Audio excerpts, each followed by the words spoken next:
안녕하세요. 저는 평범한 하루하루를 살아가고 있는 40대 중반의 여자입니다. 나이가 젊었을 때는 매일 새로운 일이 있었으면 좋겠다는 바람을 가지면서 살았던 것 같아요. 사랑을 찾을 때에도 남들보단 특별한 사랑을 해보기를 소망했었답니다. 매일 똑같은 쳇바퀴 굴러가듯이 사는 게 싫다고 느꼈던 적이 있었는데요. 제 인생에서 한 차례 큰 폭풍이 지나간 지금은 예전과 같은 평범한 일상으로 돌아오게 되어 감사한 마음으로 살고 있어요. 그 당시에는 너무 힘들었지만 이렇게 터놓고 이야기할 수 있게 되었다는 건 제 마음이 많이 여유로워져서인 것 같아요. 저의 이야기를 한번 들어봐 주시겠어요? 저는 40살이 될 때까지 자유롭게 살아왔어요. 어릴 때부터 꾸미는 데에 관심이 많아서 진로를 일찍 뷰티 쪽으로 생각하게 되었답니다. 그래서 대학 진학을 하지 않고 고등학교를 졸업하고 바로 뷰티 학원을 등록하게 되었죠. 그렇게 20대 초반에 네일숍을 시작해서 지금까지 해오고 있어요. 적성에 잘 맞아서 그런지 사업은 점점 번창했고 지금은 3개의 숍을 운영하고 있죠. 사람들 각자 자기에게 맞는 일을 해야 한다고 생각하기에 대학에 가지 않은 것을 후회하지는 않고 살아왔어요. 저는 어릴 때부터 제 생활비는 스스로 벌 수 있어서 자립도 일찍 하게 되었고 그 덕에 혼자 여행도 많이 다니고 하고 싶은 일은 해보고 살아올 수 있었거든요. 연애도 꾸준히 해왔지만 40대에 딱 들어서자 거짓말처럼 남자를 만날 기회가 없어지더라고요. 친구들은 이미 아이 키우고 있고 주변에 괜찮은 남자는 찾을 수 없으니까 조급한 마음이 들기 시작했어요. 결혼을 하고 싶다는 생각이 그리 많지는 않았는데 주변에서도 슬슬 걱정을 하기 시작해서 결혼 정보 업체에 가입을 하게 되었죠. 몇 번 주선해주는 분들을 만나봤지만 제 마음에 들지는 않더라고요. 이럴 바엔 살던 대로 혼자 편하게 살자는 생각이 점점 커져갔고 마지막이란 생각으로 소개팅을 나가게 되었죠. 거기에서 지금의 남편을 만났답니다.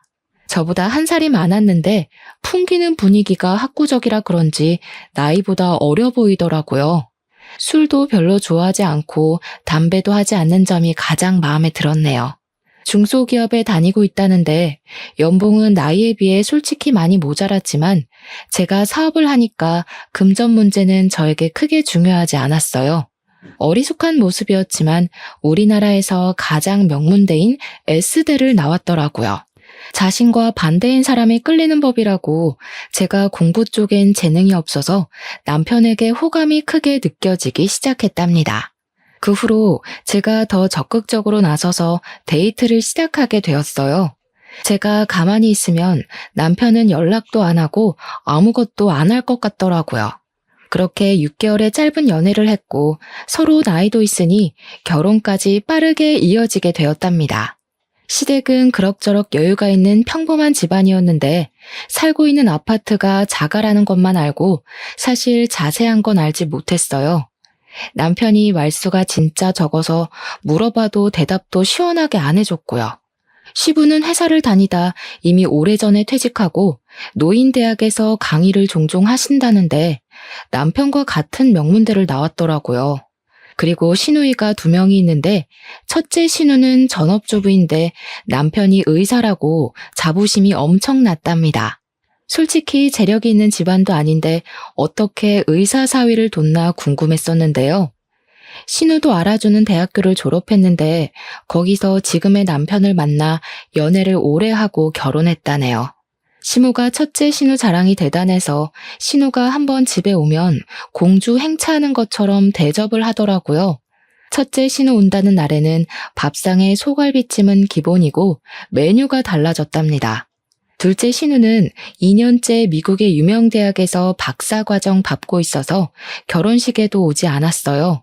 왔다 갔다 하는 비용이 더 든다고 하더니 제가 항공권 사준다니까 바로 불이 나게 오라고 전화하더라고요.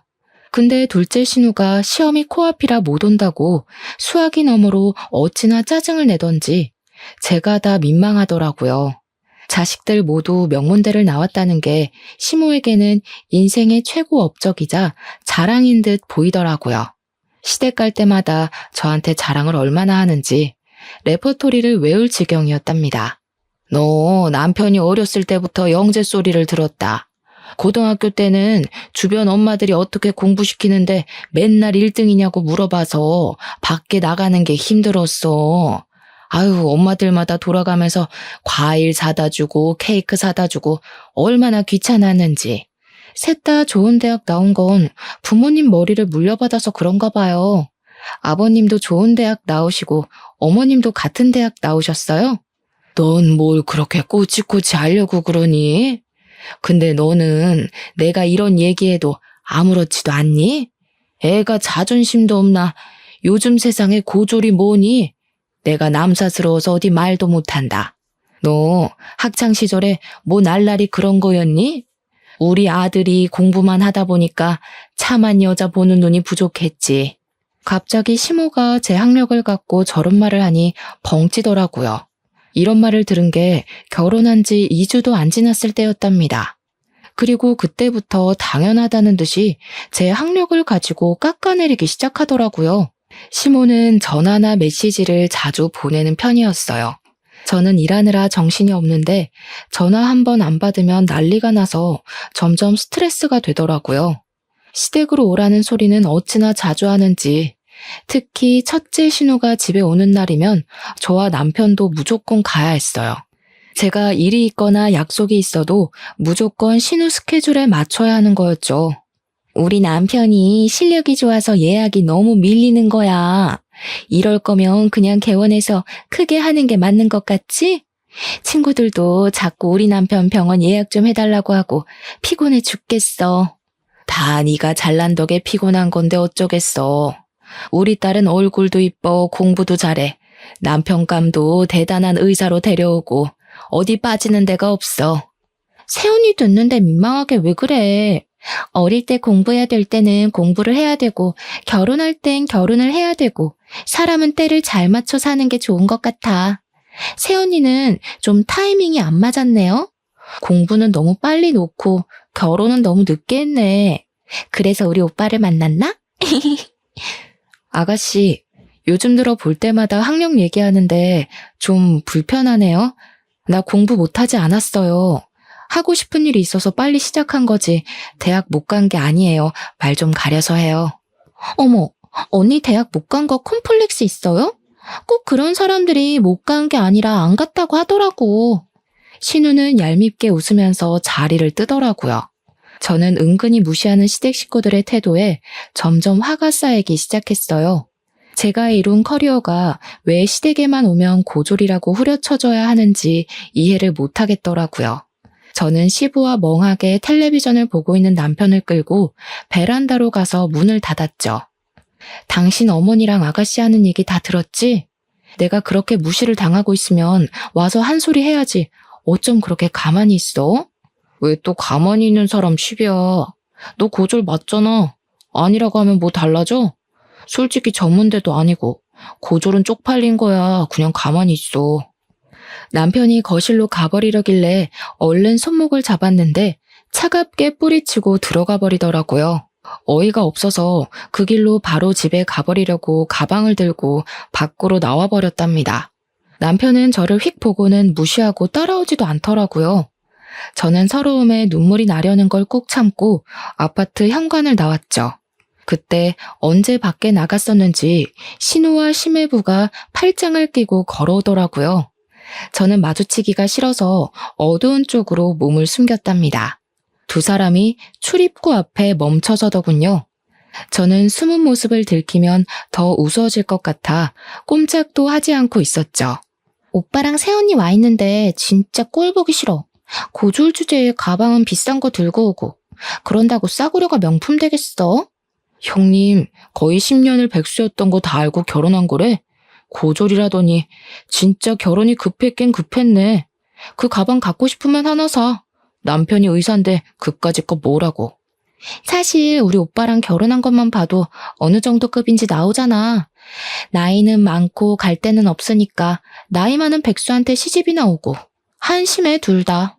엄튼 형님 내외 어디 가서 말하긴 좀 불편하긴 하네. 백수랑 고졸 날라리라니. 앞으로 가족 행사 있을 때 친척들 앞에서도 쪽팔려서 어떡해? 그래도 골칫거리였던 오빠 데려가서 입혀주고 먹여주니 다행이지. 안 그럼 계속 우리한테 빌붙었을 거 아냐? 당장 둘 앞에 나가서 따지고 싶었지만 손이 부들부들 거리더라고요. 두 사람은 안으로 들어가 버리고 저는 튀어나올 것 같은 심장을 진정시키려고 애쓰며 차로 갔어요. 남편이 10년 동안 백수였다는 사실을 전혀 몰랐던 터라 큰 충격을 받았습니다. 어쩐지 모아둔 돈이 너무 없다고 생각했는데 결혼을 하려고 급하게 회사를 들어간 건 아닌지 의심이 들었어요. 제가 수입이 남편 월급이 너무 작긴 하지만 그래도 매달 안정적으로 나오는 게 어디냐는 생각으로 너무 안일하게 넘겼다는 생각이 들더라고요. 시모가 내 앞에서 티내지는 않았지만 그동안 남편이 집안에서 어떤 대우를 받고 살았는지 알 수 있을 것 같았어요. 그래서 저를 그렇게 쉽게 무시할 수 있었던 거였겠죠. 저는 남편에게도 속았다는 생각이 들고 시댁에도 너무 실망을 해서 당분간 어떤 이유로든 가지 않기로 마음먹었답니다. 그렇게 시모의 연락을 무시한 지도 오래 지났어요. 꽃이 잔뜩 나오는 동영상이나 건강에 대한 쓸데없는 정보 같은 걸 매일 보내서 스트레스를 많이 받았었는데 아예 차단해버리니 속이 다 시원하더라고요. 남편이 주는 생활비도 이상하게 점점 줄어가기 시작하더니 한 달, 두 달 건너뛰는 일도 생기기 시작했어요. 사실 남편이 주는 돈은 한 달 살기엔 너무 적었지만 그래도 티내지 않고 내가 더 보태서 쓰자는 생각으로 살았어요. 제가 거의 3배는 더 쓰면서 가정을 꾸려가고 있는데 남편에게 싫은 소리 한 번도 한 적 없답니다. 하지만 남편이 숨겼던 과거를 알게 되자 점점 정이 떨어져서 저도 싫은 소리를 하게 되더라고요. 월급은 매달 똑같은데 왜 생활비는 매달 다르게 주는 거야? 어디 다른 데 쓰고 다녀? 쓰긴 뭘 써. 야근하고 그러면 월급 더 나오는 거고 암튼 다 달라. 넌 회사 다녀본 적도 없으면서 뭘 한다고 그래? 너 돈 좀 번다고 유세 떠냐? 말 다 했어? 한 달에 생활비가 얼마나 드는지 알기나 해? 배달시켜 먹는 것만 해도 당신이 주는 생활비 다 써. 어떻게 돌아가는지 알려고 하지도 않잖아. 당신은 맨날 먹고 핸드폰하고 자는 게 최고니까. 네가 집구석에서 밥을 안 하는데 그럼 시켜 먹어야지 굶냐? 그럼 너 일하지 말고 들어앉아서 살림이나 해. 남편한테 따뜻한 밥 한 번 차려주지도 않는 게. 내가 아주 속아서 결혼했어. 진짜 사기 결혼 당한 게 누군데 이래? 내가 이런 말까진 안 하려고 했는데 당신 10년 동안 백수였다며? 난 회사 다닌 적은 없어도 내가 사업체 몇 개를 꾸리는 사람이야. 당신보단 내가 사회생활 훨씬 오래 했어. 왜 사람을 무시해? 너 그거 누구한테 들었어? 엄마야? 아씨야. 10년 아니야. 9년이었어. 그래, 너 잘났다. 대학 안 다니고 사회생활에서 얼마나 굴러먹었는지 모르겠지만 돈만 잘 벌면 다냐? 결혼 전엔 화도 잘 못 내고 심성이 고운 줄 알았지만 남편은 누구보다도 다혈질에 콤플렉스로 가득 찬 사람이었답니다. 자그마한 일에도 크게 화를 내고 과민하게 반응하는 게 예사였어요. 대화를 시작하면 거의 큰 소리를 치며 마무리가 되었기 때문에 우리는 서로 거리를 두며 대면대면하게 지내기 시작했죠. 저는 마음이 심란할수록 일에 더 열중했어요. 고용한 직원 수도 만만치 않았기 때문에 하루에 한 번씩 숍들을 돌아다니며 관리하다 보면 어느새 밤이 되어 있는 때가 많았답니다. 어느 날 시모가 계속 전화를 해대더라고요. 일을 하다가 핸드폰을 보니 세상에 10통이 넘게 부재중 전화가 찍혀 있는 게 아니겠어요? 그리고 바로 전화가 울리기 시작했고 저는 받을까 말까 고민하다가 결국 받고 말았답니다. 시모는 지금 당장 집 앞으로 자기 좀 데리러 오라는 말을 하더니 전화를 끊어버렸어요. 시모 목소리도 안 좋은 것 같아 어디가 아픈가 싶어서 차를 끌고 갔는데 아파트 출입구 앞에 시모가 서 있더라고요. 제 차를 보자마자 얼른 조수석에 타더라고요. 전화를 그렇게 해도 안 받고 집에 코빼기도 안 비치더니 결국 오긴 왔네. 저 역 사거리에 백화점으로 좀 가. 저를 보자마자 째려보면서 말하는데 기분이 팍 상하더라고요.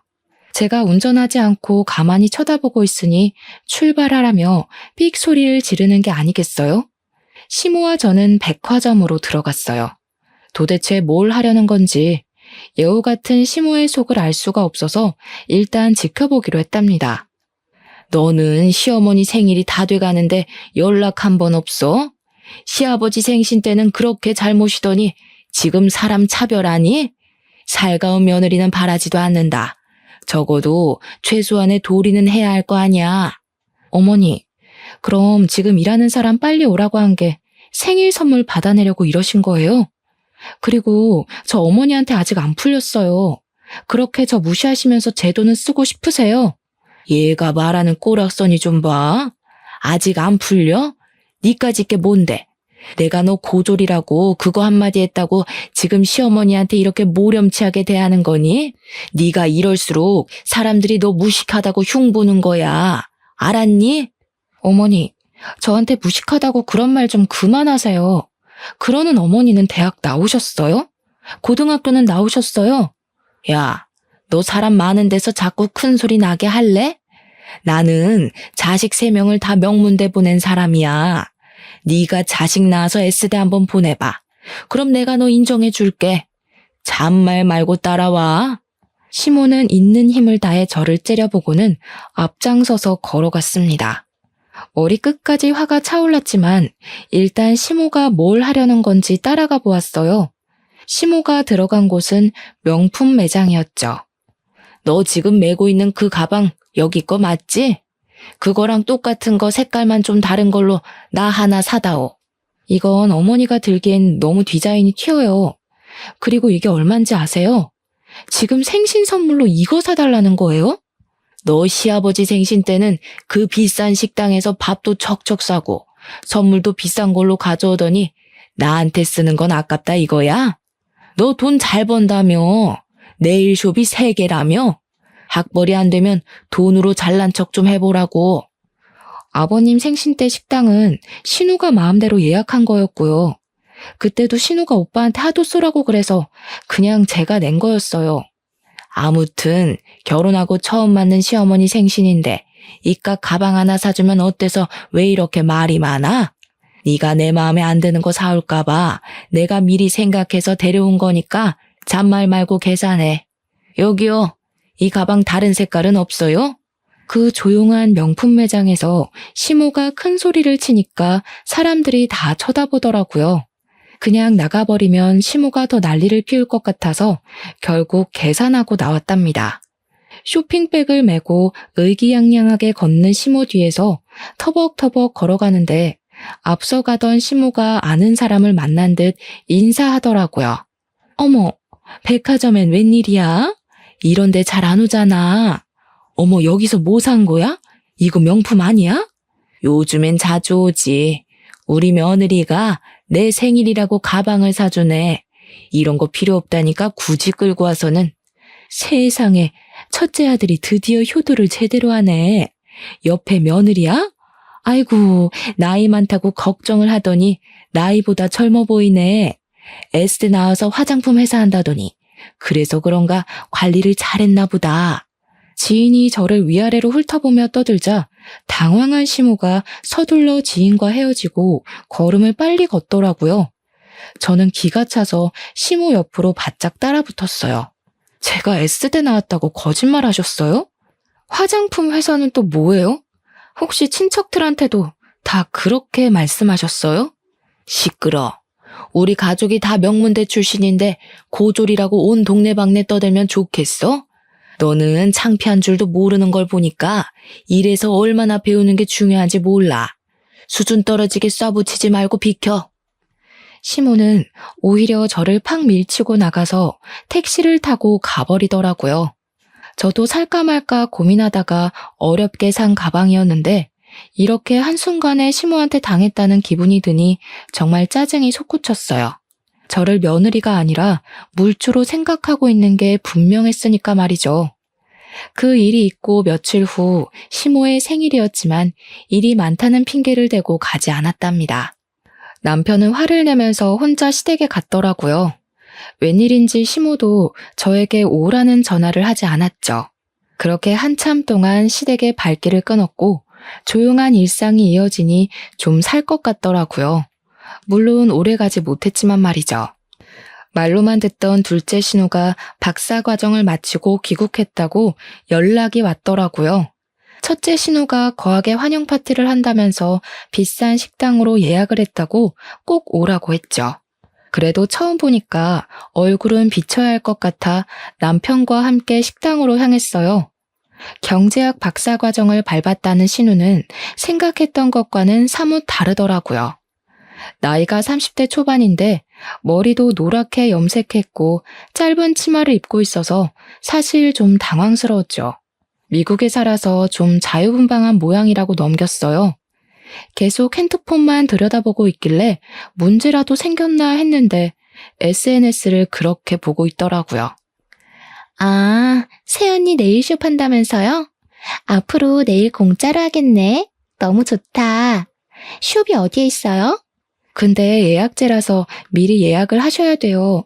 그리고 직원들이 하는 거라 돈은 다 내야 돼요, 아가씨. 듣던 대로 새언니 좀 팍팍하다. 나는 그런 성격 별로던데. 근데 언니, 영어 잘해요? 뜬금없는 대답에 제가 멀거니 있으니까 첫째와 둘째 신우가 저를 보며 비웃더라고요. 그러더니 자기들끼리 영어로 대화를 하기 시작하는 게 아니겠어요. 저를 힐끗힐끗 보면서 둘이 어깨를 쳐가며 웃고 영어로 계속 말을 하는 게 당연히 제 얘기를 하는 거잖아요. 신우가 둘이 되니까 이제 이렇게도 무시를 하는구나 싶어 기가 차서 헛웃음이 나오더라고요. 계속 같이 있다간 안 좋은 꼴을 볼 것 같아서 식사 도중에 그냥 저만 나와버렸답니다. 남편은 비싼 밥 얻어먹느라 가는 저는 신경도 안 쓰더라고요. 그렇게 둘째 신우와의 악연이 시작되었던 것 같네요.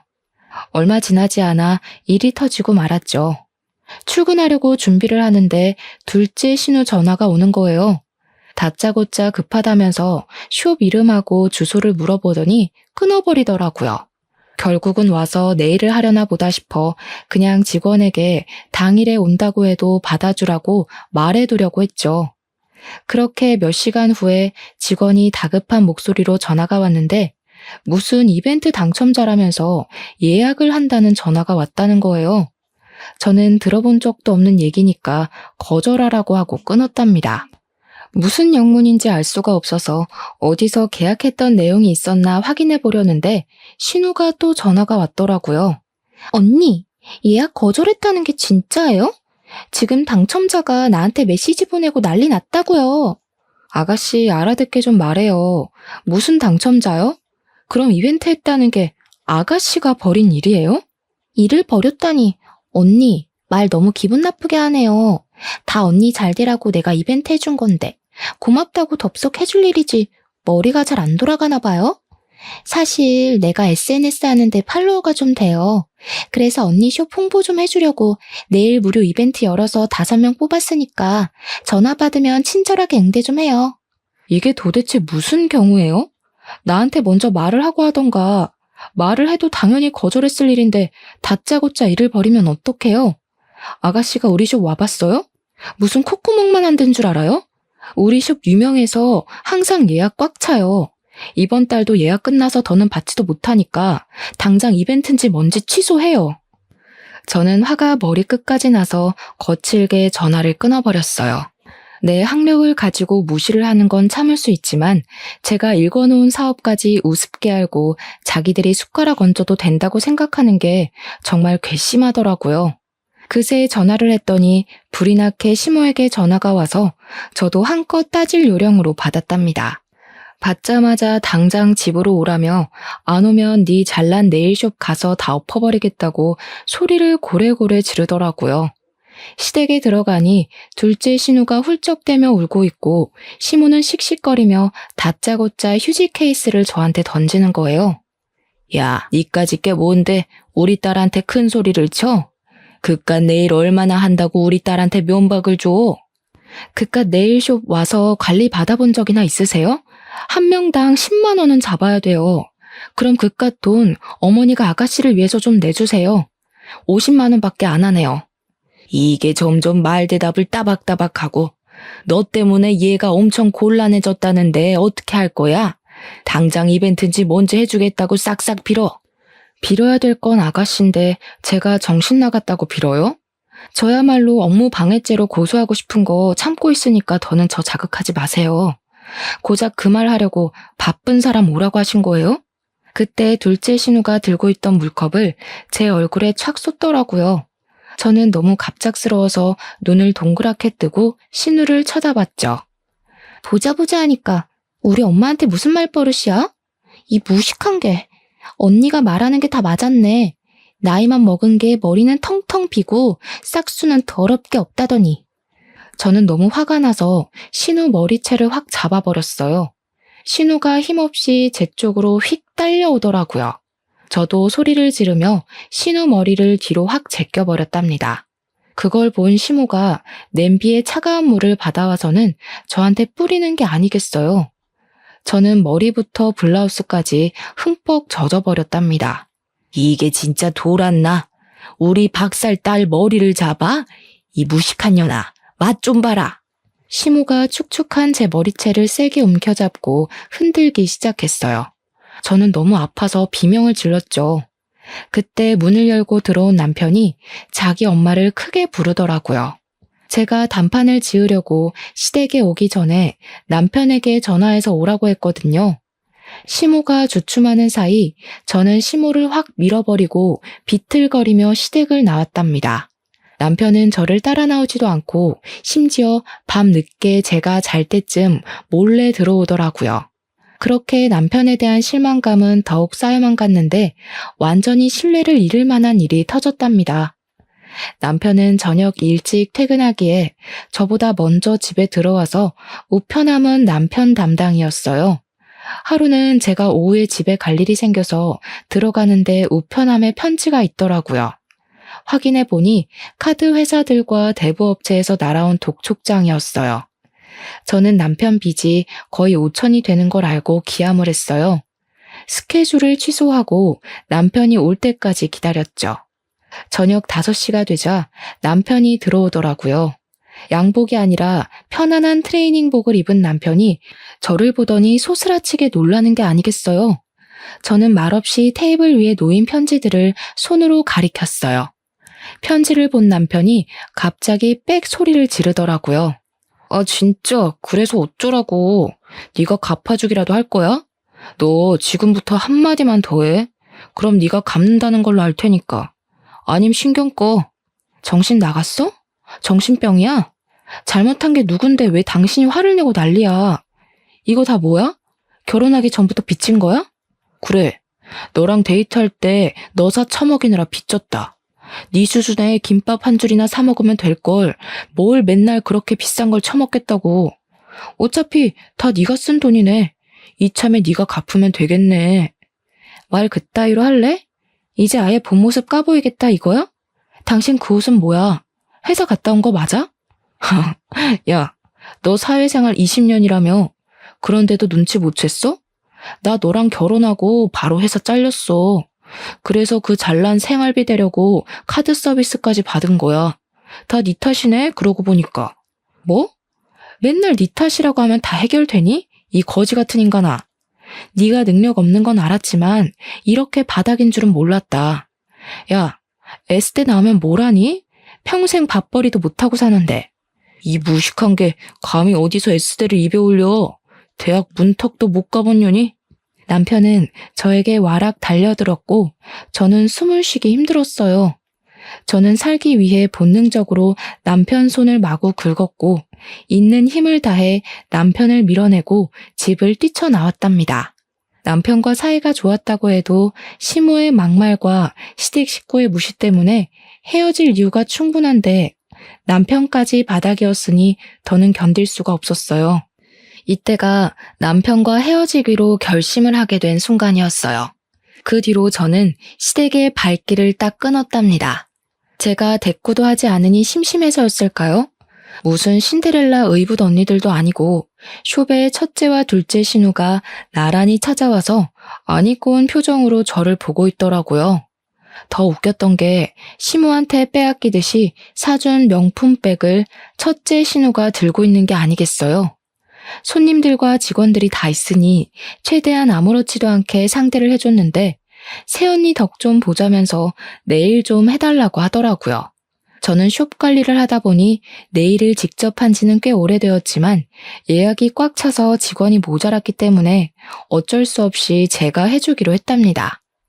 케어를 해주고 있는데 첫째 신우는 저를 마치 아랫사람 대하듯이 하대를 하는 말투와 행동을 하는 거예요. 평소에 서비스 직군 사람들에게 어떻게 행동을 하는지 딱 알겠더라고요. 뒤집어 엎고 싶었지만 직원들 눈이 있어서 꾹 참았죠. 내가 평소에 하는 데보다 못하는 것 같은데? 새언니 실력이 이런데 장사는 꽤 잘 되네. 위치가 좋아서 그런가? 역시 병원도 목이 좋은 데다가 해야 돼. 어디로 할지 머리가 아프다니까. 형부병원 크게 개업한다면서 어디다 하려고? 우리 집 근처에서 하면 가깝고 좋잖아. 한층 다 빌려서 하는 거야? 넌 형부 그릇이 그것밖에 안 될 것 같아? 층수 낮은 건물 통째로 차리려고 알아보고 있어. 친정 동네엔 너무 후지고 좀 돈이 있는 데서 해야 잘 되지. 아, 지금 알아보는 데가 새언니 친정 쪽인 것 같은데? 그래요? 나도 친정 쪽에서 숍 하나 더 내려고 찾아봐서 그쪽은 꽤 잘하는데 괜찮은 데 많죠. 콧구멍한 숍이랑 병원이랑 비교가 돼요? 새언니 은근히 자랑질 많이 하는 거 알아요? 무식해 보이니까 좀 고쳐요. 가족이니까 이런 말도 해주는 거예요. 저는 신우들을 빨리 보내려고 참을 인자를 새기며 내일을 마무리해 주었어요. 역시나 예상했던 대로 돈을 안 내고 가려고 하더라고요. 큰 병원 한다는 사모님이 숍 규모 보면 몰라요. 내가 주먹구구식으로 장사하는 데 아니고 세금이며 월급이며 제대로 내고 하는 거예요. 난 친정엄마가 와도 돈 받으니까 돈 내고 가요. 내일도 거지같이 해줬으면서 그 돈을 다 받아먹으려고요? 돈 어지간히 밝혀 진짜. 이래서 수준 맞는 사람끼리 어울려야 되는 건데 가족이라고. 아, 이깟 돈 내면 그만인데 새언니 태도가 너무 재수없어서 절대로 돈 못 주겠네. 꼬우면 경찰 부르던가. 첫째 신우가 카운터에 놓여있는 명함이며 물건들을 바닥으로 던지기 시작하는데 정말 미치겠더라고요. 손님들이 놀라서 옹성대니까 매니저가 저에게 급히 달려왔답니다. 저는 결국 돈 받는 걸 포기하고 신우들을 출입문 쪽으로 끌고 나갔어요. 야, 이 거지 같은 것들아. 그게 너네 수준인 거 잘 알겠으니까 가라 가. 다신 여기 얼씬도 하지 마. 제가 일하는 곳에서까지 봉변을 당하니까 직원들 볼 낯도 없고 수치심이 들더라고요. 어떻게든 시댁과 연을 끊어버려야겠다고 다짐을 했죠. 그러던 어느 날 남편이 첫째 신우병원이 개업한다면서 시모가 개업식에 오라고 연락을 했다더라고요. 제가 당연히 같이 가겠다고 했더니 남편이 놀라는 눈치였어요. 그러거나 말거나 저는 멋들어지게 차려입고 개업식에 찾아갔답니다. 병원 앞에 가니 첫째 신우가 명품으로 도배를 하고 상귀된 표정으로 손님들에게 인사하고 있더라고요. 옆에는 시모와 둘째 신우도 마치 자기 병원인 양 콧대가 하늘을 하고 있었죠. 저는 남편을 돌아보며 서류 봉투 하나를 건넸답니다. 남편은 서류를 확인하더니 황당한 표정을 짓더라고요. 뭔 그런 얼굴로 봐? 그럼 내가 계속 너한테 호구당하면서 살 줄 알았니? 거기 도장 찍어. 조용히 합의 이혼하는 게 서로 편할 거야. 갑자기 왜 이혼을 해? 내가 바람을 피웠냐 도박을 했냐? 그깟 싸움 몇 번 했다고 이혼하면 세상 사람들 다 이혼했겠다. 학교라고 치면 난 일방적으로 너네 가족한테 학교 폭력 그 이상을 당했어. 네가 나한테 한 거는 사기 결혼이고 그래도 이혼 안 하고 내 돈으로 식충이처럼 살고 싶으면 앞으로 무슨 일이 일어나나 잘 봐. 도장 찍게 될 테니까. 저는 차갑게 말하고 시모와 신우 쪽으로 걸어갔어요. 제 모습을 발견하고는 눈이 찢어져라 째려보고 있더라고요. 저는 첫째 신우와 남편에게 가서 영어로 말을 걸었어요. 제 유창한 영어 발음에 두 신우 입이 떡 벌어지더라고요. 사실 저는 어렸을 때부터 미국으로 여행도 자주 가고 어학연수도 받으며 머문 적도 있었어요. 여러 나라로 여행도 많이 다니면서 영어가 필수라는 걸 잘 알았기 때문에 꾸준히 공부했거든요. 거기다 네일숍 지점을 해외에도 내려고 준비하고 있었기에 현지 매니저와 영어로 통화하는 건 기본이었죠. 놀라서 저를 보고 있던 심해부가 갑자기 어떤 남자를 향해 황급히 달려가더라고요. 남자가 제 쪽으로 성큼성큼 걸어오자 심해부도 뒤를 졸졸 쫓아왔죠. 시모가 얼굴을 확인하더니 화들짝 놀라며 인사를 했어요. 바로 제 친정 아버지였거든요. 입이 떡 벌어진 심해부와 첫째 신우가 동시에 저를 바라보더라고요. 친정아버지가 개원한 병원의 건물주였기 때문이죠. 처음에 결혼할 때 친정아버지가 작게 사업하시다가 은퇴하셨다는 이야기만 했고 건물을 갖고 있다는 사실은 당연히 꺼내지 않았어요. 그 사실을 알게 되면 시댁이 무슨 요구를 할까 알 수 없어서 숨겼는데 정말 천만다행이었죠. 우리 아이가 이혼을 한다고 하는데 그렇게 되면 서로 부딪히는 게 껄끄럽지 않겠소? 그래서 계약을 없던 일로 하자고 말하려고 왔소. 아니, 사돈, 이혼이라니 그게 무슨 말인가요? 그런 얘긴 들어보지도 못했는데. 근데 진짜 여기 건물주예요? 아니, 인테리어까지 다 끝낸 상태인데 건물주 마음대로 계약을 파기라뇨. 말도 안 되는 얘기입니다. 법적으로 대응하겠습니다. 그동안 있었던 일 우리한테 다 들었습니다. 남의 귀한 딸 데려다가 호구처럼 부려먹고 무시를 하다니 제정신입니까? 싹 다 고소해버리려는 거 참고 있으니까 조용하게 처리합시다. 그리고 법대로 할 거면 계약서나 다시 읽고 오시던가. 낡은 빌딩 싹 뜯어고치느라 몇 억이 들었는데 지금 무슨 개소리야. 당신이 건물주면 다야? 진짜 그 아버지 그 딸이네. 우리는 절대 못 나가니까 경찰 불러 경찰. 저는 한심한 눈으로 제정신이 아닌 것 같은 신우를 바라보았죠. 저는 신우가 친정 근처에 빌딩을 찾고 있다는 말을 들었을 때 살짝 친정아버지 건물 얘기를 흘렸답니다. 그리고는 바로 아버지에게 찾아가서 그동안 있었던 일을 다 이야기하고 이혼하도록 도와달라고 말씀드렸죠. 평소에 냉정한 성격인 아버지가 가만히 안 두겠다며 불같이 화를 내시더라고요. 아니나 다를까 심해부가 건물을 빌리고 싶다는 부동산에 연락을 받았고 아버지는 갑인 건물주가 원할 때는 언제든지 계약 파기가 가능하다는 내용을 교묘하게 계약서에 적어두셨답니다. 그리고 시세보다 훨씬 싸게 월세를 제시하니 심해부는 제대로 확인도 하지 않고 바로 계약을 해버린 것이죠. 계약서를 확인해본 심해부의 두 손이 덜덜 떨리자 일이 심각하게 돌아가는 걸 눈치챈 첫째 신우가 시모를 뒤에서 쿡쿡 찌르더라고요. 사돈, 뭔가 오해를 하신 모양인데 가족끼리 다툼이 좀 있었던 건 맞지만 그렇게 심각한 건 아닙니다. 화를 좀 푸시고 천천히 대화를 해보는 게 어떠실까요? 예, 그동안 마음 상한 게 있었다면 내가 사과하마. 어떡하죠? 마음이 좀 상한 게 아니라 이혼 안 하면 제가 죽을 것 같은데요. 당신 그 잘난 백수 아들 돌려드릴 테니까 잘 끼고 살아보세요. 그렇게 미안하시다면 무릎 꿇어 보시던가요. 얼굴이 파래진 시모가 첫째 신우를 돌아봤는데 시모 눈을 싹 피하더라고요. 고개를 푹 숙인 시모가 덜덜 떨며 무릎을 꿇었답니다. 시모가 울먹이며 제 바지가랑이를 잡더라고요. 이제 됐니? 내가 이렇게 사과하마. 화 좀 풀어라. 가족끼리 서로 도와야지. 이런 법이 어디 있니? 앞으론 내가 너 상점 모시듯 하마. 이거 놓으세요. 진심으로 우러나와서 저한테 미안하다고 하시는 거 아니잖아요. 잘난 따님이 이렇게 된 건 다 어머님이 뿌린 씨 거둔 거니까 제 탓은 마시고요. 야, 이게 진짜 정신 나갔나? 네가 뭔데 우리 집을 풍비박 쌌네. 너 오늘 내가 가만 안 둬? 저는 둘째 신우 손에 들려있던 테이크아웃 컵을 뺏어서 시모와 둘째 신우 얼굴에 순식간에 뿌려버렸어요. 끈적한 포도주스가 두 사람 얼굴에 범벅이 되었죠. 지켜보던 남편 사색이 되어 풀썩 주저앉더라고요.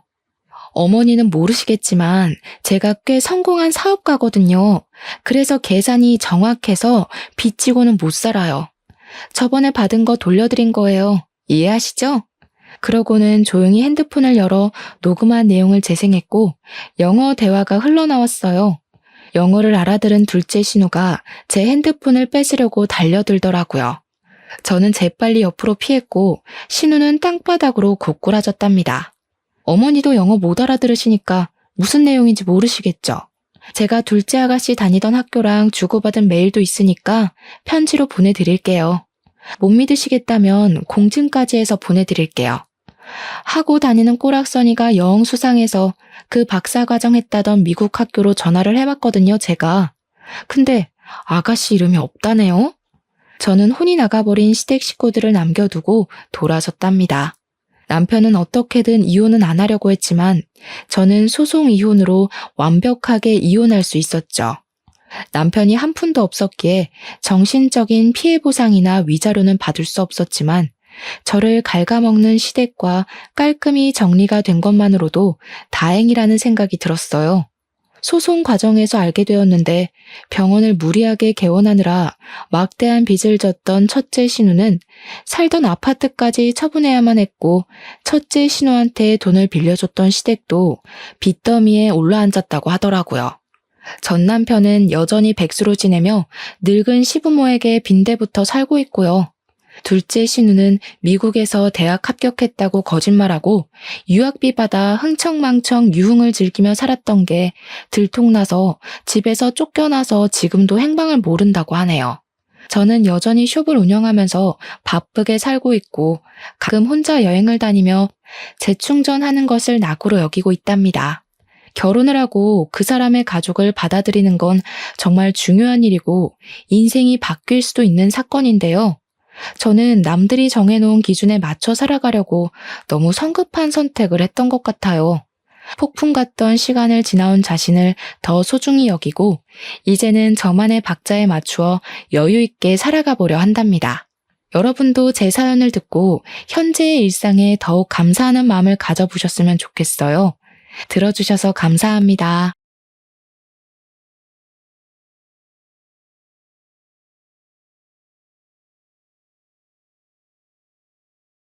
안녕하세요. 여러분들에게 아주 기가 막힌 사연을 소개해드리고 싶은 마음에 한달음에 이곳으로 달려온 30대의 여자입니다. 제가 진짜 이 이야기를 어떻게 풀어내야 할지 정말 결혼 기간 동안 사건, 사고가 단 하루도 끊임없이 일어났기 때문에 제 머릿속도 뒤죽박죽입니다. 사연을 쉽게 풀어내고 싶은데 하고 싶은 말이 너무 많아서 어디서부터 손을 대야 할지 잘 모르겠습니다. 정말 이렇게 막막한 기분도 처음입니다. 하지만 최대한 굵직한 사건으로 여러분들의 재미가 있을 법한 이야기들로 추려서 한번 시원하게 제 이야기를 털어놓아 보려고 합니다. 끝까지 제 기가 막힌 이야기들을 들어주시고 여러분들 주위에 혹시라도 이런 비슷한 사람이 있다면 빠르게 손절치기를 바라면서 지금부터 시작하겠습니다. 저는 결혼을 한 지 얼마 지나지 않아서 시모에 대해 완벽하게 파악을 하게 되었습니다. 사실 알고 싶지 않은 부분까지도 시모가 하나하나 알려주었기에 어쩔 수 없이 습득하게 된 부분이라고나 할까요? 저희 시모는 정말 관심병에 정신이 나간 사람이었습니다. 처음 시모를 소개받는 자리에서부터 범상치 않음을 느끼기는 했는데 이 정도로 관심병이 가득한 사람일 거라고는 상상도 하지 못했습니다. 첫 만남 자리에서 너무 화려하게 꾸미고 나타나신 터라 제가 와 대박이다 하는 생각을 하게 되었었는데 그게 저를 만나는 자리라서 꾸미신 게 아니더라고요. 그냥 평소에도 정신 나간 사람처럼 그렇게 반짝이에 원색으로 된 원단에 디자인도 어디서 본 적도 없는 이상한 레이스가 잔뜩 달린 옷을 입고 다니셨습니다. 저는 진짜 궁금했던 게 도대체 그런 옷들은 어디서 사오는 건지 그게 정말 제일 궁금했다니까요. 저는 아무리 찾아도 그런 옷을 구할 수가 없었거든요. 오죽하면 제가 밤무대 의상인가 싶어서 그런 의상을 파는 곳까지 샅샅이 찾아봤는데 우리 시모 옷의 퀄리티는 그보다 한 수 위였습니다. 남편과 연애를 한 지 2년쯤 지나서 결혼 이야기가 슬슬 나올 때 그런 시모를 마주치게 되었으니 당연히 저는 결혼을 해도 되는 건가 싶은 생각을 하게 되었습니다. 저런 시모와 함께 길이라도 걷는다는 걸 상상하니까 얼굴을 들고 다닐 수 없을 정도로 쪽팔림이 확 몰려왔거든요. 상상을 해보세요, 여러분. 핫핑크색 원피스에 주먹만한 큐빅들이 전체적으로 박혀있고 어깨뽕은 목까지 올라와 있는데 소매와 치마 끝단에는 파란 레이스가 달린 옷을요. 세상에, 진짜 연극 무대에서도 그런 옷은 튀어서 못 입을 것 같은데 아무튼 저는 시모 때문에 너무나도 사랑하는 남편과 관계가 흔들릴 지경이었습니다. 하지만 저 아니면 죽어도 안 된다는 남편의 말에 홀라당 넘어가서 절대로 하지 말아야 할 선을 넘어버렸죠. 네, 주변의 만류에도 불구하고 결혼을 하게 되었습니다. 친구들은 시모가 결혼식 날 새빨간 웨딩드레스라도 입고 나타나면 어쩌려고 그러냐 하면서 저를 놀려대곤 했습니다. 솔직히 저도 그런 걱정이 안 됐다면 거짓말입니다. 우리 시모에게 결혼식 날에는 한복을 입어야 한다고 신신당부를 했고, 신랑 측 혼주 한복은 파란 계열이라고 말씀을 몇 번이나 드렸습니다. 결혼식 당일에 우리 시모가 중전마마들이 입는 한복을 입고 나타났을 때 저는 정말 세상이 무너지는 기분이었지만 그래도 한복으로 구색이라도 맞춰주셔서 감사했습니다. 물론 친구들 사이에서는 두고두고 씹어먹을 수 있는 육포 같은 이야기로 남아버렸지만 말입니다. 결혼 후에 알고 보니 저희 시모는 블로그를 운영하시면서 돈을 벌었던 사람이었습니다. 협찬이나 광고를 받으면서 요란스럽게 블로그에 포스팅을 하고 소액의 현금을 받아 챙기는 소위 말하는 인플루언서 같은 느낌의 여자였다고나 할까요?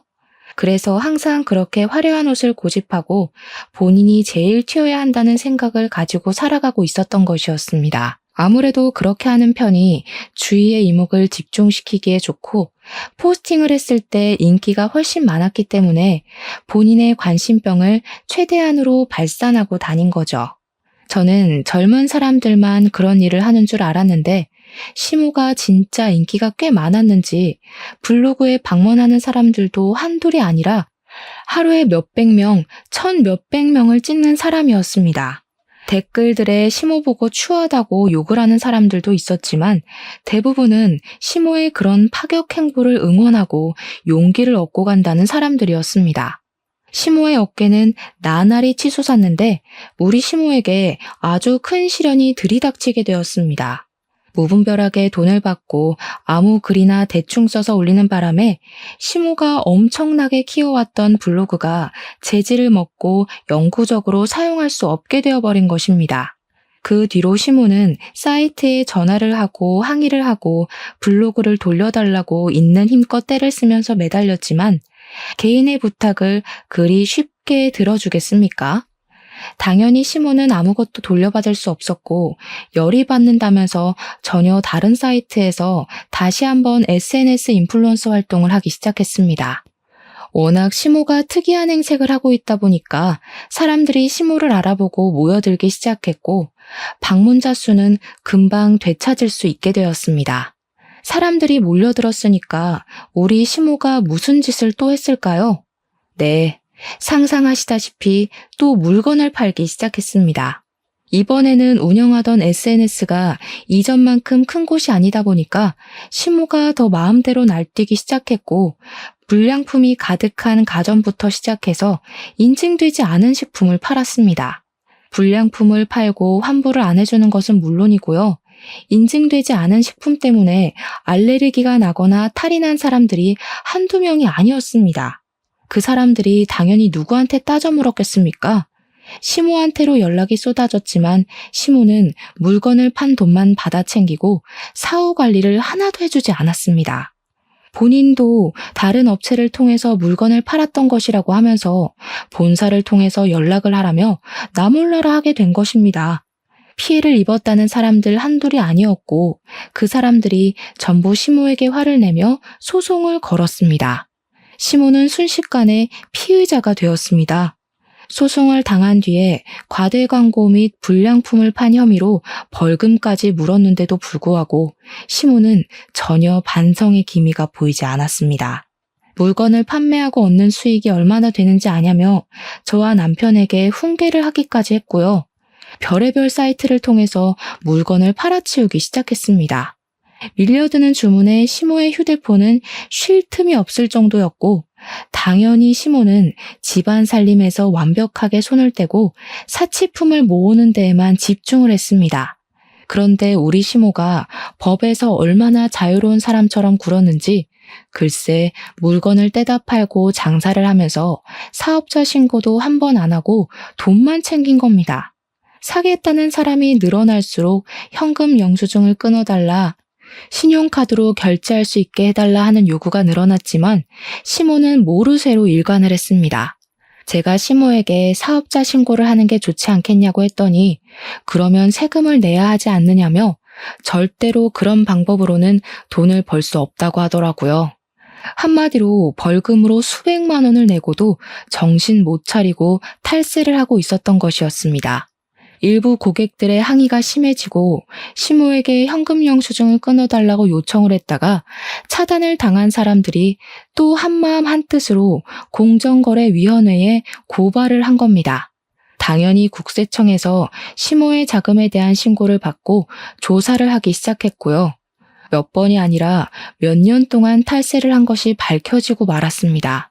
당연히 세금을 거둘 수 있는 빌미가 생겼으니 국세청에서도 시모에게 벌금 내놔, 세금 내놔 하지 않았겠습니까? 한두 번이 아니라 몇 년치의 세금을 때려맞다 보니까 시모에게 정말 어마어마한 벌금이 내려지게 되었습니다. 시모는 갑자기 쏟아지는 벌금에 놀라서 시부에게 저와 남편에게 도움을 요청했지만 저희가 사실 도와줘야 할 의무가 없지 않겠습니까? 돈도 없었고요.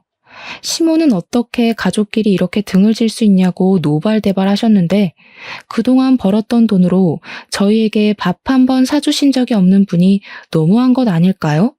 오죽하면 나름 효자인 우리 남편까지도 시모한테 그거는 못 도와준다면서 벽을 딱 치고 연락도 받지 않더라고요. 시모는 억울해하면서 시부에게 도움을 요청했는데 그동안 시모가 하고 다니던 행색도 블로그를 운영하는 것도 마음에 들지 않았던 시부가 쌓아온 것들을 터뜨리셨습니다. 내가 쪽팔린다고 그런 식으로 행동하고 다니지 말라고 몇 번을 말했어. 내가 진짜 당신이 하는 짓에 진절머리가 난다. 아주 꼴도 보기 싫다고. 아니, 당신은 어떻게 마누라한테 그런 소리를 할 수가 있어? 내가 뭐 알았으면 잘했겠지.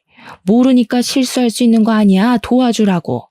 내가 평생 돈 벌어다가 생활비 주고 부족하지 않게 해줬는데 굳이 그런 짓을 해가면서 돈을 벌어야 하는 이유가 뭐야?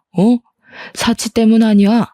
시부와 시모의 싸움은 줄어들 기미가 보이지 않았고 결국에는 시부가 시모에게 이혼을 선언하셨습니다. 시모는 처음에 시부가 진짜 이혼 도장을 찍을 거라 생각을 하지 못했는지 당당하게 이런 허울 하나 감싸주지 못하는 남자랑은 더 이상 살 이유가 없다며 이혼을 하겠다고 하셨습니다. 하지만 시부는 순도 100%의 진심이었고 오기로 버티던 시모는 결국 시부와 이혼을 하게 되었습니다. 이혼을 말리던 저희도 시부의 단호한 말에 어쩔 수 없이 수긍을 했습니다. 시부와 시모가 이혼을 하던 날 시부의 표정이 얼마나 홀가분하던지 진짜 자유를 찾은 사람처럼 보였달까요? 이 모든 일이 제가 결혼한 지 3개월 만에 일어난 일이었습니다. 진짜 제가 그 3개월 동안 하루도 빠짐없이 터지는 사건 사고에 탈모가 찾아올 지경이었습니다. 물론 남편에게 그동안 시부가 얼마나 마음고생을 했는지 화려한 간신병 시모를 데리고 다니면서 얼굴을 들고 다니지 못한 날이 얼마나 많았는지 다 전해 들었었습니다. 솔직히 속으로는 언젠가 시부와 시모가 이혼을 하지 않을까 하고 생각을 하기도 했었습니다만 그게 3개월 만에 일어나게 될 줄은 전혀 몰랐습니다. 저희 부모님께 어떤 식으로 시부모의 이혼을 전해야 할지도 모르겠고 정말 쪽팔려서 이걸 꼭꼭 숨겨야겠다고 생각하기도 잠시 저에게 아주 기가 막힌 일이 터졌습니다. 그건 바로 시부가 시모를 무일푼으로 자기 집에서 나가라며 쫓아낸 바람에 오갈 곳 없는 시모가 저희 집으로 찾아와서는 당당하게 방을 내놓으라고 하신 겁니다. 어느 날 갑자기 찾아온 시모는 저에게 재앙을 가져다 주었습니다. 도대체 그동안 벌었던 그 많은 돈들이 다 어디로 사라졌는지 궁금했다니까요. 아무튼 저는 당황해서 시모에게 오셔도 왜 우리 집에 오시냐고 했더니 시모가 그러더라고요. 내가 뭐 못 올 때 왔니? 내 아들이 사는 집에서 같이 살겠다는데 뭐가 문제냐고. 시모는 자연스럽게 잔뜩 들고 온 짐을 어디다 풀어야 하냐고 물어보셨고, 저는 그런 시모를 멍하니 바라보고 있는데 남편이 대뜸 옆에서 짐을 가져가더라고요. 작은 방에서 지내는 게 좋겠다면서 그 무거운 짐을 턱턱 들어서 작은 방으로 옮기고는 시모 덮고 잘 이불을 가져오라는데 제가 무슨 소리를 들은 건가 싶었습니다. 신혼 5개월 만에 벌어진 일이라 저는 일단 아무런 대처도 할 수 없었습니다. 같이 부대 끼고 산 지 몇 년이 되었다면 제 의견을 피력하기 훨씬 쉬웠을 겁니다. 하지만 결혼한 지 얼마 지나지 않아 터진 소송에 탈세 혐의, 시부와의 이혼, 그리고 짐 싸들고 집으로 찾아온 것까지 제가 감당하기에 너무 벅찼습니다. 저는 당연히 시모가 며칠만 있으면 집을 얻든 아니면 시부네 집으로 가든 어떻게든 처리가 될 것이라고 생각하고 딱 일주일만 참자는 생각으로 버텼습니다. 응당 사람이라면 아들 부부가 사는 집에서 눈치가 보여서라도 오래 못 있지 않겠습니까? 제가 대면대면하게 대하면 시모도 불편함을 느낄 거라고 생각을 한 거죠. 물론 저의 그 모든 생각이 아주 안일한 생각이었다는 걸 뒤늦게 깨닫게 되었지만 말입니다. 여보, 나랑 상의도 없이 어머님을 집에서 지내라고 하면 어떡해? 내가 불편할 걸 생각도 안 해봤어? 당신이야, 당신 어머니지. 나한테는 시어머니야. 우리 엄마 SNS 중독자인 거 몰라서 그래? 신경 쓸 거 하나도 없어. 그냥 엄마 알아서 할걸? 그래도 나한테는 시어머니니까 내가 당연히 눈치 보게 되지 않겠냐고. 그럼 어떡하라는 건데. 엄마 보고 길에서 자라고 해? 아들 집에 남는 방이 떡하니 있는데. 남편의 말 또한 반박하기 어려운 말이라서 한 번만 참아보자 하는 마음으로 버티기 시작했습니다. 제가 계속 불편해하면 남편이 제 편을 들어줄 거라고 생각을 했는데 정말 일주일쯤 지나니까 일부러 그러려고 한 게 아닌데도 자동으로 눈살이 찌푸려지더라고요. 집이 개판도 이런 개판이 될 수 있나 싶을 정도로 어지러워지기 시작했습니다. 저는 정말 최소한의 물건만 두고 살자는 주의거든요. 이것저것 많이 들여놔봐야 잘 쓰지도 않을 거고 관리하는 데 어려움이 있으니까 필요한 생필품 몇 개를 제외하고는 딱히 물건을 사두지 않았습니다. 그럼에도 불구하고 집안이 온통 어질러지기 시작했습니다. 이유는 당연히 시모 때문이었습니다. 시모가 평생을 전업주부로 살아왔는데 살림 하나를 못하겠습니까? 시부와 사는 동안에 시모가 집안일을 책임졌기 때문에 오히려 저보다 베테랑입니다. 그런데 저희 집이라는 이유를 뻔뻔하게 대면서 손 하나를 까딱하지 않고 지내시더라고요. 정리는 며느리가 다 해야지. 내 집 살림도 아닌데 내가 함부로 건드렸다가 망가지기라도 하면 어떡하니? 누가 보면 제 물건에 손을 하나도 대지 않는 것처럼 보일 수도 있겠지만 우리 시모는 SNS에 새로운 사진을 올려야 한다고 하면서 집에 있는 몇 개 없는 소품들을 다 끄집어내더라고요. 제가 예쁜 그릇을 모으는 취미가 있었기에 그릇이 꽤 많은 종류로 다양하게 있었는데 시모가 그걸 귀신같이 알고는 자꾸 그릇을 꺼내서 사진을 찍는 겁니다. 그냥 자기가 새로 산 화장품이라며 거짓말을 치고 협찬 사진을 올릴 때에도 제가 모은 비싼 그릇을 꺼내놓고 사진을 찍는 게 아니겠습니까? 그릇이라는 게 싼 건 또 싸지만 비싼 건 진짜 헉소리나게 비싸지 않겠습니까? 다들 살림을 하시는 분들이시니 아실 거라고 믿습니다.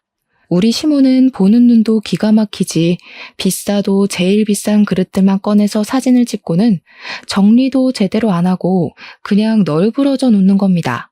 그러다가 잘못 건드려서 깨지기라도 하면 어쩌려고 그러는지 한정판 브랜드 그릇들만 꺼내서 자랑하듯이 사진을 찍는데 왜 SNS에 잘 사는 사람들만 보이는지 알겠더라고요. 그 사진 한 장 찍는 것에 목숨을 걸면서 어떻게든 최고급으로 제일 비싼 걸로 주렁주렁 장식을 하려고 하니 모두들 갑부로밖에 보이지 않는 것이었습니다. 제가 정리까지 싹 해둔 그릇들을 죄다 꺼내서 사진을 찍고 몇 개는 이가 나간 것도 보이더라고요. 다른 건 몰라도 제 취미생활을 건드리니 제가 열이 받았습니다. 어머님, 언제까지 저희 집에서 지내실 거예요? 솔직히 저희 집에서 지내시는 거 저 너무 불편해요. 제가 모은 그릇들 말도 없이 쓰는 것도 그렇고요. 저거 저도 아까워서 그냥 구경만 하는 그릇인데 며칠 전에는 없었던 이가 생겼더라고요. 어머님이 하신 일이죠. 왜 허락 없이 제 물건을 막 쓰세요? 예, 그거 좀 쓸 수도 있지. 너 내가 한 달에 버는 돈이 얼만 줄 아니? 저런 그릇들은 수두룩하게 사줄 수 있어. 걱정하지 마. 그럼 사주시고 말씀하시던가요. 어머님 SNS 활동도 활발하게 하시고 돈도 버시는 것 같던데 집은 언제 구해서 나가실 거예요? 그 말이 끝나기 무섭게 시모가 갑자기 엉엉 우시는 게 아니겠습니까? 저는 처음에 너무 당황스러웠습니다. 눈물만 뚝뚝 흘리시는 게 아니라 엉엉 소리를 내서 우셨거든요. 물론 그것 또한 자기가 불리한 상황이 들이닥치니 저절로 나오게 된 생활 연기라는 걸 나중에 알게 되었습니다. 그때는 꿈에도 몰랐었어요. 그게 연기인지. 시모는 바로 남편에게 전화를 걸어서 말도 안 되는 소리를 하며 저를 모함하기 시작하셨습니다. 그것도 제가 보는 앞에서 천연덕스럽게 없는 말을 지어내시더라고요. 예, 아들아. 며느리가 글쎄 나한테 집에서 나가란다. 내가 갈 곳이 어디 있다고 나를 내쫓는 거라니? 아들이랑도 상의된 내용인 거 맞지? 뭐? 며느리 혼자 독단적으로 결정을 한 거라고? 아이고, 내가 서러워서 살겠나? 나가 죽어야지. 그날 저녁에 퇴근을 하고 돌아온 남편이 저를 붙잡고 성질을 팍팍 부리는 겁니다. 그도 그럴 것이 시모가 틈만 나면 남편에게 전화를 걸어서 며느리가 나를 내쫓는단다, 나보고 나가란단다, 나는 어디서 먹고 자냐면서 난리를 쳤거든요. 우리 엄마 보고 집 나가서 살라고 했어? 어떻게 우리 엄마한테 그런 소리를 할 수 있냐? 우리 엄마가 불쌍하지도 않아? 돈도 잘 버시는 것 같은데 집 언제 구하실 거냐고 물어본 거야. 나가라고 한 적 없어. 그리고 불쌍? 눈치 보면서 하루 종일 집 치우는 나는 안 불쌍하니?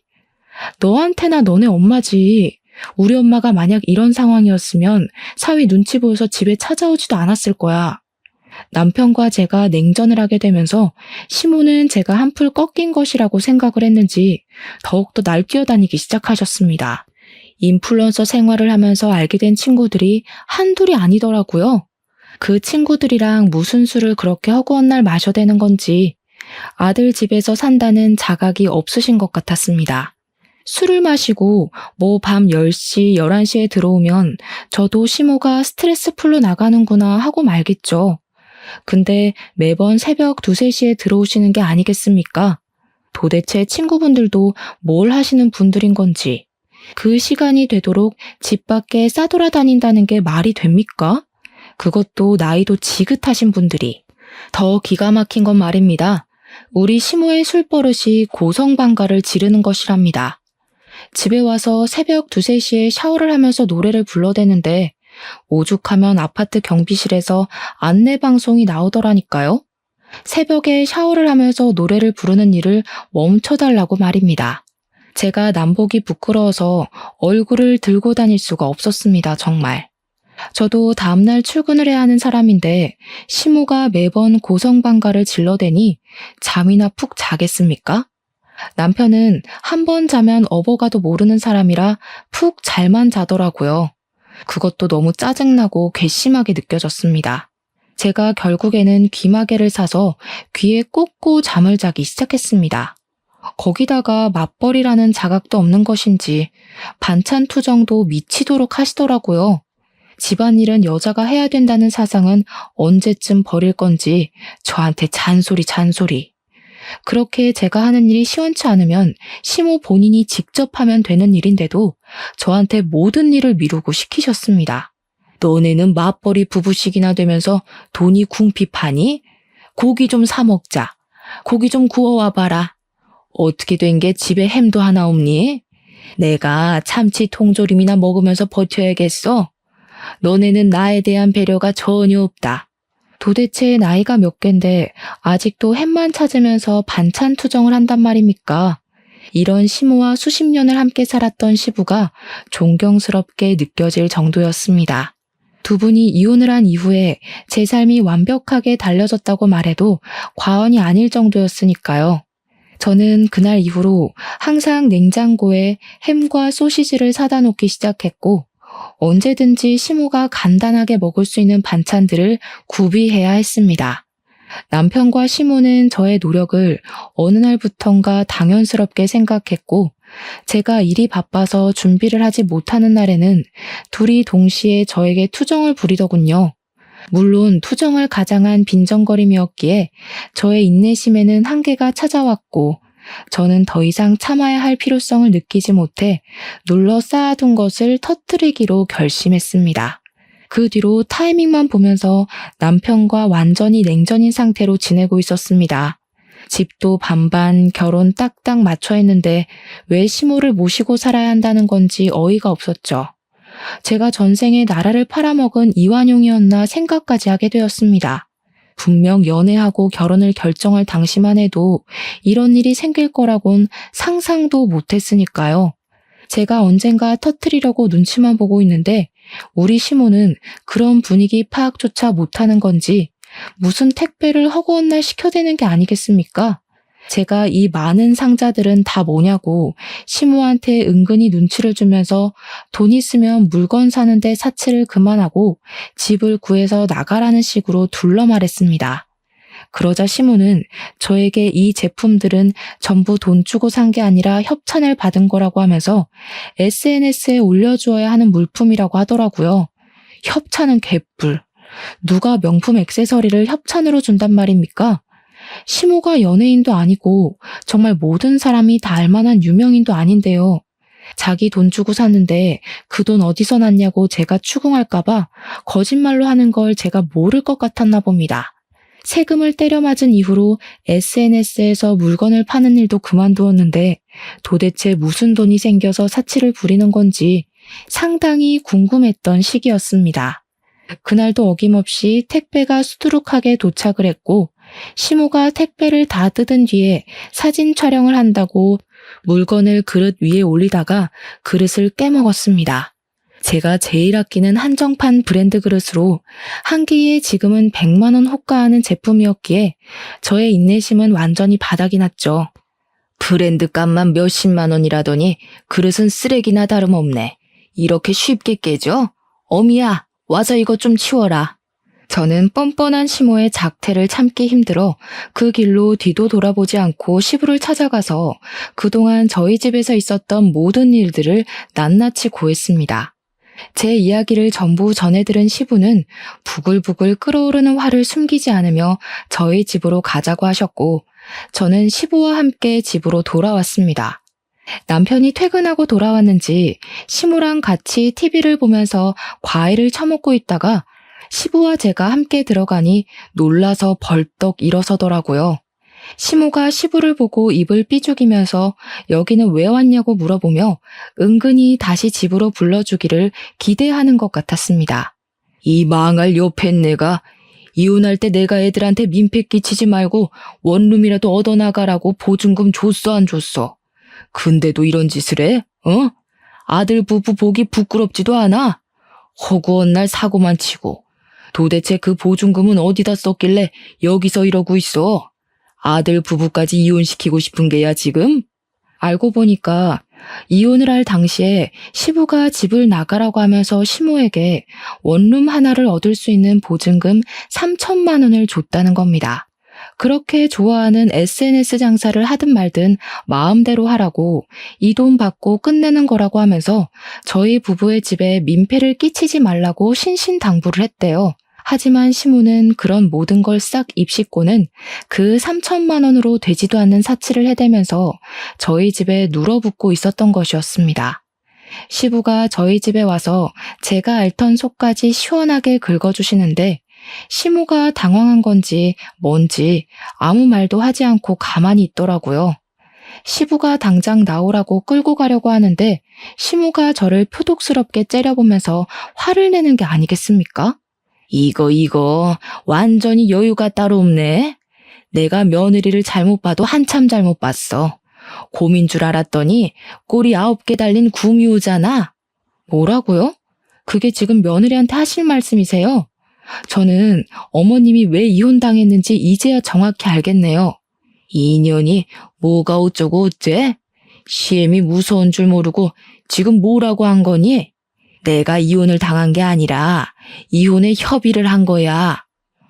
누구한테 년년거리는 거예요? 우리 집에 와서 어머님이 한 게 뭐가 있어요? 청소를 한번 해줬어요? 빨래를 한번 해줬어요? 제 그릇 깨먹고 저보고 치우라고 하셨잖아요. 우리 집에 와서 어머님이 산 짐들 좀 보세요. 산더미예요, 산더미. 도대체 저 커다란 운동기구는 사진 한 번 찍고 하지도 않을 거면서 왜 산 거예요? 갖다 팔아버려요. 제가 그동안 쌓아두었던 속갯말을 전부 쏟아내자 시부는 옆에서 제 말을 거들면서 저 정신 나간 옆했네 하면서 같이 화를 내주셨습니다. 시부가 든든하게 제 편을 들어주니까 저도 쉬지 않고 시모에게 따지고 들었는데 갑자기 제 남편이 제 등짝을 때리면서 시모 편을 드는 게 아니겠습니까? 너 지금 우리 엄마한테 무슨 말버릇이야? 너 지금 나 때렸어? 너랑은 더 이상 못 살겠다. 짐 싸서 나가. 제가 짐을 싸서 나가라고 하니까 시모랑 남편이 알박기를 시전하는 것이 아니겠습니까? 자기들이 왜 나가야 하냐면서 반반 결혼한 걸 운운하며 못 나가겠다고 하더라고요. 시부는 그런 시모를 끝까지 쫓아내려고 했지만 시모가 이미 남인 사이에 뭘 참견을 하냐면서 시부에게 당장 나가라고 되려 큰 소리를 쳤습니다. 화가 머리끝까지 난 시부는 시모와 실랑이를 벌이다가 결국 화를 참지 못하시고 먼저 시댁으로 돌아가셨고요.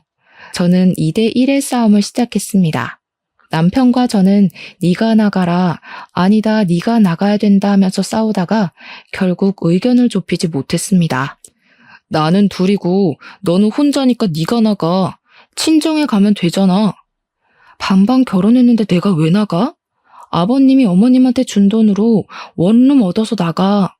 한참을 싸우다가 서로 지고 싶지 않고 억울하고 싶지 않은 마음에 완벽하게 집을 반으로 갈라서 생활하기로 협의를 보았습니다. 안방은 제가 쓰고 안방 화장실도 제가 쓰기로 했습니다. 거울 화장실이랑 작은 방 2개는 남편과 시모가 쓰는 것으로 협의를 보았습니다. 거실 소파도 딱 반, 부엌도 딱 반으로 갈라서 쓰기 시작하고 네 물건이다 내 물건이다 하나하나 따지면서 시끄럽게 살기 시작했습니다. 저는 오히려 편하더라고요. 밥도 제가 먹을 것만 딱딱 준비하면 되고 제 물건을 아무도 건드리지 않으니 오히려 정리할 게 별로 없어서 좋았습니다. 그렇게 말도 안 되는 냉전 상태로 버티기를 3주쯤 지났을 때였습니다. 잠깐 편의점에 갔다가 집에 돌아갔는데 시모가 제 화장실에서 뭔가를 들고 나오는 게 아니겠습니까?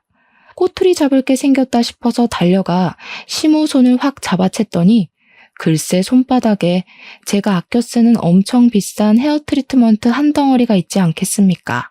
얼마나 어이가 없던지.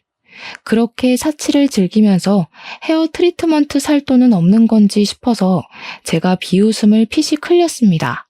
제가 손바닥에 짜낸 트리트먼트를 덜어내고 짜증나서 제 맨머리에 발라버렸더니 시모가 기겁을 하면서 부들부들 떨더라고요. 제가 그렇게까지 치사하게 굴 줄 몰랐던 건지 시모가 어이없어 하는데 그 표정이 너무 웃겨서 진짜 통쾌할 지경이었다니까요. 제 물건에 함부로 건드리지 마시죠. 언제 남이 될지도 모르는 사이에. 말하는 싹수하고는 그렇게 치사하게 굴다가는 대머리 된다. 그건 어머님이 더 걱정하셔야 할 것 같은데. 저 머리숱 엄청 많아서 괜찮아요. 그리고 제가 치사하게 된 이유를 생각해 보시면 좋겠네요. 그 뒤로 일부러 저 보란 듯이 집에서 고기를 구워 먹지를 않나, 둘이 외식을 하고 오지를 않나, 진짜 짜증나게 굴더라고요. 참다 제가 더 이상은 이렇게 사는 게 아닌 것 같다는 생각이 들어서 남편에게 이혼을 하자고 이혼 서류를 들이밀었습니다. 제가 막상 이혼을 하자고 하니까 갑자기 남편이 그건 아닌 것 같다면서 저를 말리려고 들더라고요. 아니긴 뭐가 아니야? 이렇게 사느니 그냥 이혼하는 게 낫지. 이 정도면 네가 숙이고 들어와야 정상 아니야? 진짜 독하다 독해. 나도 할 만큼 하고 참을 만큼 참았어.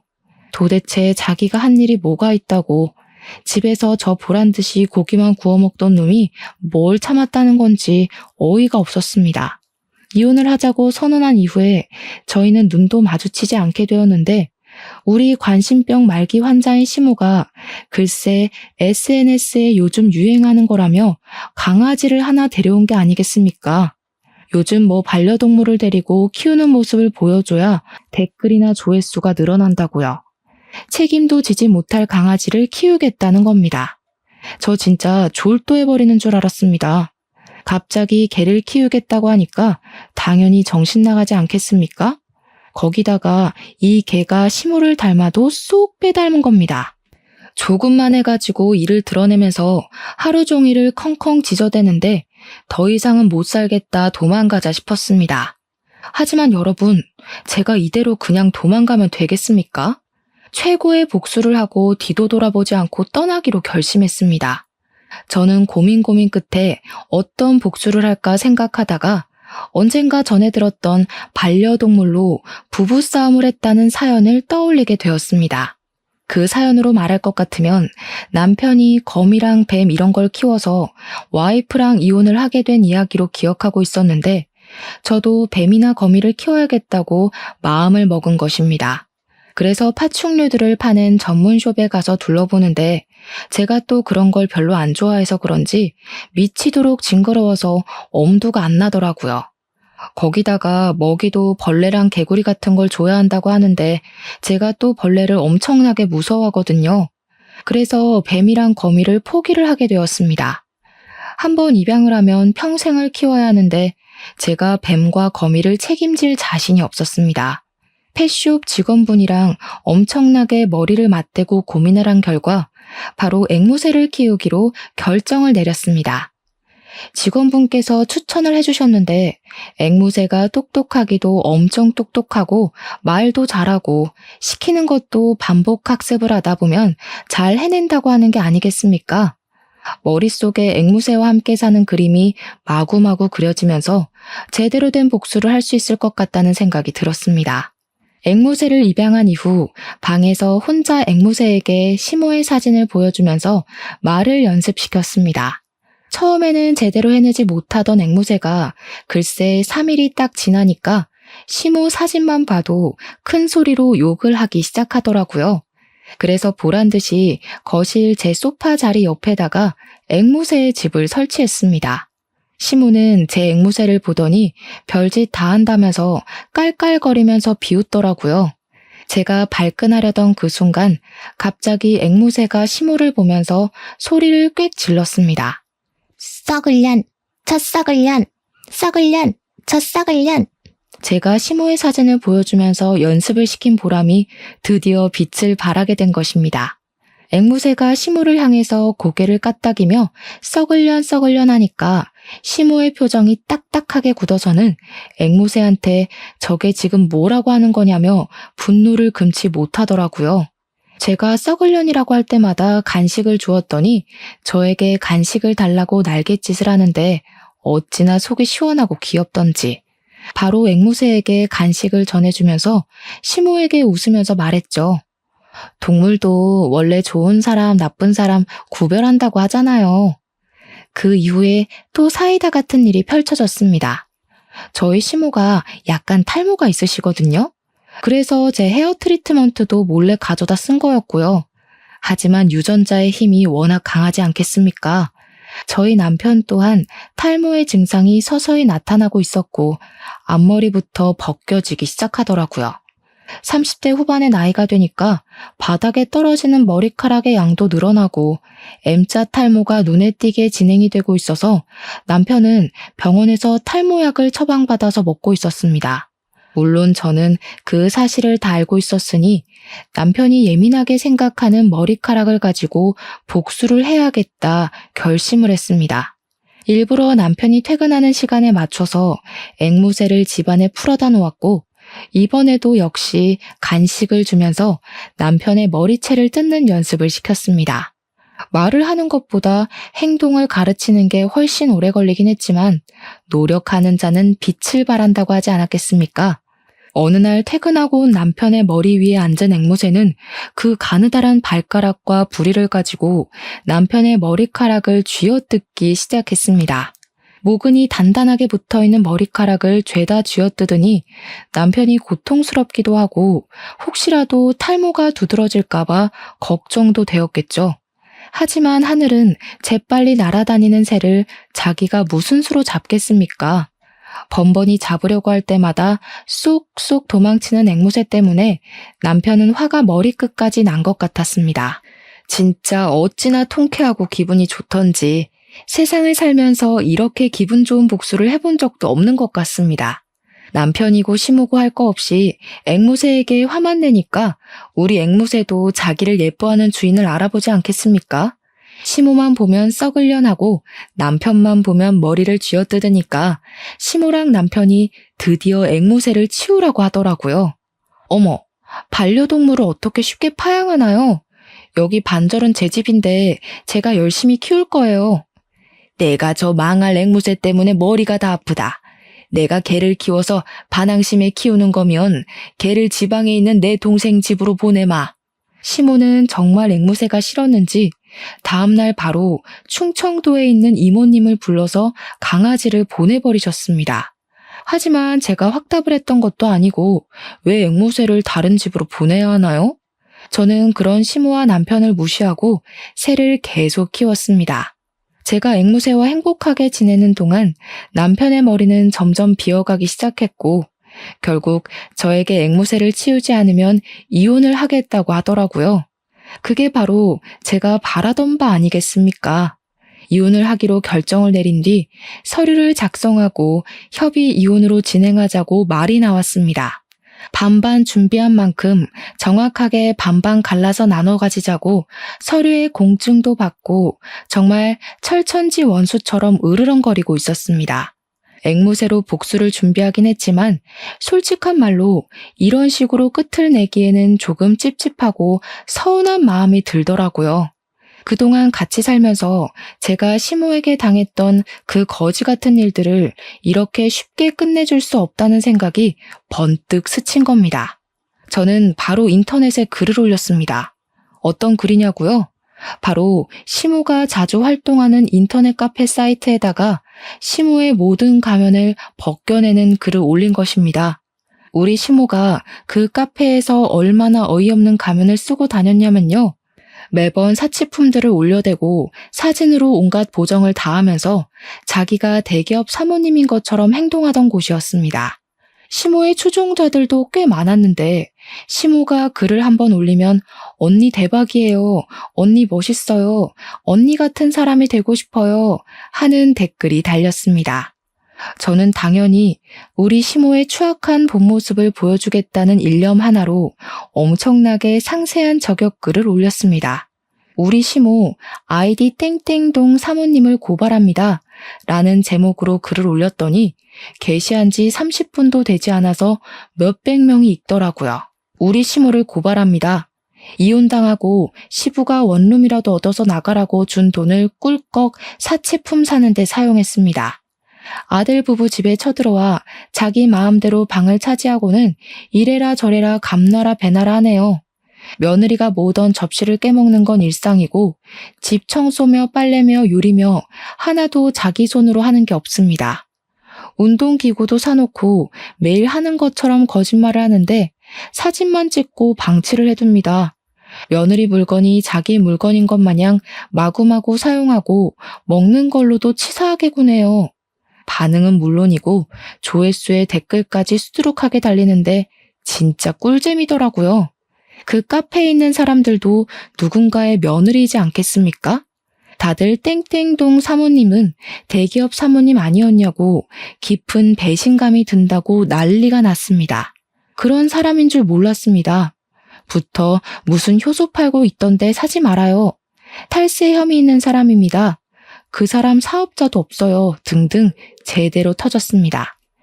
시모는 그 글로 인해서 인터넷 카페에서 추방을 당하게 되었고 저에게 명예훼손으로 신고를 하겠다고 노발대발했습니다. 마음대로 하세요, 어머님. 어머님 탈세 맞잖아요? 제가 공익을 위해 제보를 한 건데 뭘.